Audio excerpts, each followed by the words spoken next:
दोस्तों अगर आपके पास एचडीएफसी बैंक का क्रेडिट कार्ड है तो आज मैं आपको एचडीएफसी बैंक के क्रेडिट कार्ड से हम पर्सनल लोन कैसे अप्लाई करते हैं लाइव प्रूफ कंप्लीट प्रोसेस बताने वाला हूं। और देखो एचडीएफसी बैंक के क्रेडिट कार्ड का सबसे बड़ा बेनिफिट यही होता है कि यहां पर जो आपको लिमिट मिलती है, जो भी आपके क्रेडिट कार्ड की लिमिट होती है उसका आप लोन ले सकते हैं। तो भाई वैसे तो मेरा जो क्रेडिट कार्ड है इसकी जो लिमिट है वो 64,000 रुपये है, पर दोस्तों आज मैं आपको लोन अप्लाई करके दिखाने वाला हूं कि हमें जो हमारे क्रेडिट कार्ड पर 64,000 की लिमिट मिली है उस 64,000 की लिमिट में मैं कितने रुपए तक का पर्सनल लोन अप्लाई कर सकता हूं। तो दोस्तों लोन अप्लाई करने के लिए वीडियो के डिस्क्रिप्शन या कमेंट्स बॉक्स में आपको एचडीएफसी बैंक का पोर्टल का लिंक मिलेगा। जैसे आप लिंक पर क्लिक करेंगे आपके सामने ये वाला इंटरफेस आएगा। अब यहां पर आपको देखने को मिलेगा enter your registered mobile number. आपके क्रेडिट कार्ड के साथ लिंक जो फोन नंबर है यहां पर अपना फोन नंबर डालेंगे, अपने क्रेडिट कार्ड के लास्ट 4 डिजिट यहां पर डालेंगे। नीचे आपको देखने को मिलेंगे इनके 3 term and condition, in condition को एक्सेप्ट करना होगा। तो पहले वाले बॉक्स पर क्लिक करेंगे, उसके बाद आपके सामने कंसेंट आएगा। एक बार इस कंसेंट को पढ़ लेंगे। पढ़ने के बाद नीचे आपको देखने को मिलेगा आई एग्री का ऑप्शन, आई एग्री पर क्लिक करेंगे। उसके बाद दूसरा वाला जो कंसर्न है उस पर क्लिक करेंगे। आपके सामने फिर से कुछ जो है यहाँ पर डिटेल आती है, इस डिटेल को एक बार पढ़ के आई एग्री पर क्लिक करेंगे। उसके बाद यहाँ पर तीसरा ऑप्शन आता है, इसको भी आप सिलेक्ट करेंगे और सिलेक्ट करने के बाद व्यू लोन एलिजिबिलिटी पर क्लिक करेंगे। अब आपके मोबाइल नंबर पर एक ओटीपी आएगा, ओटीपी यहाँ पर डालेंगे और ओटीपी डालने के बाद आइडेंटिटी योर सेल्फ पर क्लिक करेंगे। अब उसके बाद आपके क्रेडिट कार्ड पर जो भी लोन का ऑफर होगा वो आपको देखने को मिलेगा। जैसे कि हमारा एक क्रेडिट कार्ड है, इस पर जो लिमिट है वो 64,000 है, पर हमें जो लोन ऑफर हुआ है वो मैक्सिमम 30,000 रुपए तक का हुआ है, यहां पर आप देख सकते हैं। और इस 30,000 रुपए के लोन को कम से कम हम 10,000 रुपए और मैक्सिमम 30,000 रुपए का लोन यहां पर हम अप्लाई कर सकते हैं। दोस्तों थोड़ा सा ऊपर स्क्रॉल करेंगे और आपको यह बताया जाएगा कि भाई आपको कितने लोन की जरूरत है। जैसे कि हमारे केस में हम 10,000 रुपए से लेकर 30,000 रुपए तक का पर्सनल लोन अप्लाई कर सकते हैं। नीचे आपको इनका जो है लोन का पीरियड देखने को मिलता है, ऊपर आपको लोन की अमाउंट देखने को मिलती है।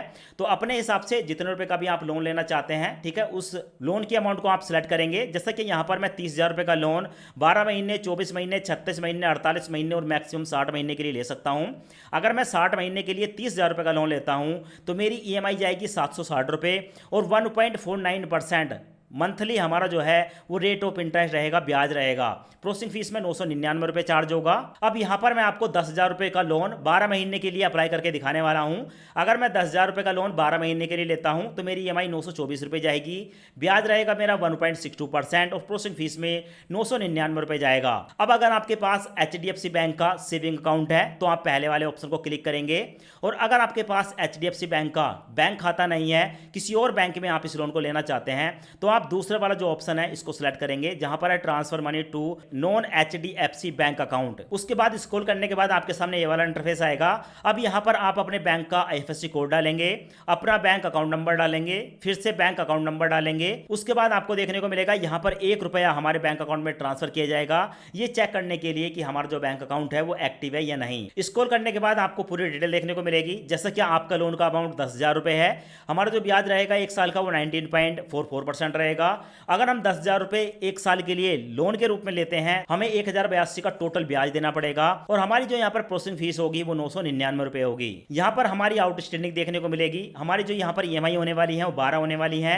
कौन सी ईएमआई पर कितना ब्याज पड़ेगा, कितने रुपए की ईएमआई होगी वो यहाँ पर आपको देखने को मिल जाएगी। अब दोस्तों यहाँ पर हमने अपना bank account number, IFSC code वगैरह डाल दिया है। उसके बाद यहाँ पर आपको टर्म एंड कंडीशन का ऑप्शन देखने को मिलेगा। टर्म एंड कंडीशन को एक्सेप्ट करेंगे। जैसे यहाँ पर टर्म एंड कंडीशन को एक्सेप्ट करते हैं, कंफर्म का एक ऑप्शन आता है, कंफर्म पर क्लिक करेंगे। अब उसके बाद दोस्तों हमारे बैंक अकाउंट में 1 रुपया ट्रांसफर किया जा रहा है, यहाँ पर आपको देखने को मिलेगा 1 रुपया जैसे ट्रांसफर हो जाता है तो हमारा बैंक अकाउंट वेरीफाई हो जाता है। तो हमारे पंजाब नेशनल बैंक में 1 रुपया ट्रांसफर हो चुका है, यहाँ पर आपको देखने को मिलेगा। और 1 रुपया ट्रांसफर होने के बाद हमारे सामने आता है एचडीएफसी बैंक की तरफ से, ठीक है, यहाँ पर एक ओटीपी। अब दोस्तों जब तक हम ये ओटीपी यहाँ पर नहीं डालेंगे तब तक जो लोन का अमाउंट है वो हमारे बैंक अकाउंट में ट्रांसफर नहीं किया जाएगा। तो भाई ये जो हमारा ओटीपी आया है इस ओटीपी को मैं यहां पर डालूंगा। उसके बाद कंफर्म पे क्लिक करूंगा। उसके बाद हमारे सामने आता है congratulation your loan is approve.